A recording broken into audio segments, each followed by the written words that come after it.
ఈరోజు నేను దోసకాయ పప్పు వండుదాం అనుకుంటున్నాను. దానికోసం ముందుగా పప్పు నానబెట్టుకోవాలి. 2 కప్పులు వేస్తున్నాను. 2 కప్పులు కందిపప్పు వాటర్ పోసి నానబెట్టుకోవాలి. ఒక 10 మినిట్స్ నానబెట్టేసుకుంటే సరిపోతుంది. వాటర్ పోసి పెట్టుకున్నానండి. ఒక 10 మినిట్స్ పక్కన పెట్టుకుందాం. దోసకాయ పప్పుకి 2 చిన్న దోసకాయలు తీసుకున్నాను. ఒక చిన్న టమోటాలు ఒక 4 తీసుకున్నాను. ఒక ఉల్లిపాయ, పచ్చిమిర్చి ఇవన్నీ కట్ చేసి పెట్టుకుందాం. 10 నిమిషాలు నానబెట్టుకున్న కందిపప్పు వేసుకున్నానండి. కుక్కర్లో వేసుకోవాలి. నెక్స్ట్ ఇందులో ఉల్లిపాయలు, పచ్చిమిర్చి, టమోటా,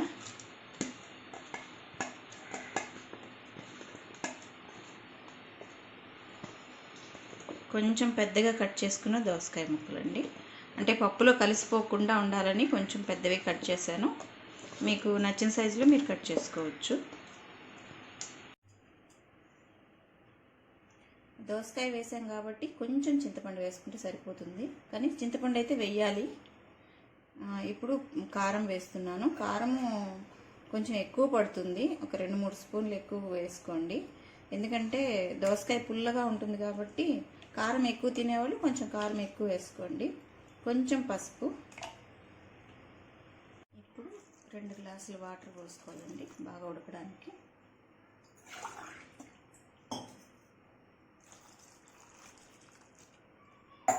వాటర్ పోసుకొని కుక్కర్ మూత పెట్టేసుకొని ఉడికించుకున్నాము. ఇప్పుడు స్టవ్ మీద పెట్టుకొని ఒక 4-5 విజిల్స్ వచ్చేంత వరకు ఉడికించుకుందాము. పప్పు ఉడికిపోయిందండి. విజిల్ తీసుకున్నాము.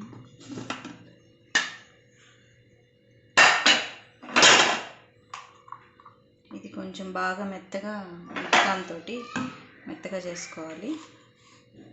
కొంచెం ఉప్పు వేసుకుంటున్నాను.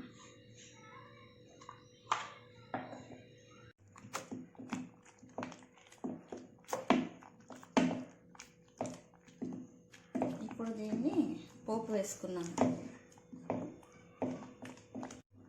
చాలండి. ఇంకా మెత్తగా అయితే పేస్ట్లా అయిపోతుంది. ఇది ఇంతవరకు చాలు. ఇప్పుడు దీన్ని పోపు వేసేసుకుందాం. పోపు వేసుకుంటున్నానండి. 2 స్పూన్స్ ఆయిల్,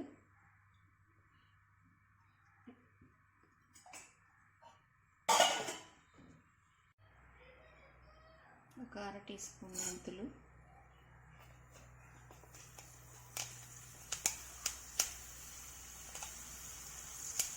ఇవి కొంచెం బాగా గోల్డెన్ కలర్ వచ్చేంత వరకు ఉంచాలండి. అప్పుడు మంచి టేస్ట్ వస్తుంది. కొంచెం తెల్లగడ్డలు,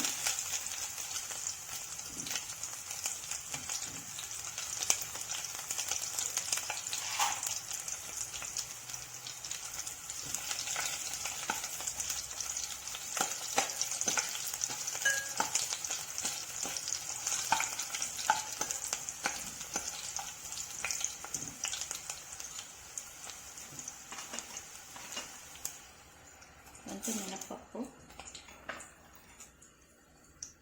కొంచెం పచ్చెనగపప్పు, ఆవాలు, జీలకర్ర, ఎండుమిర్చి అండి.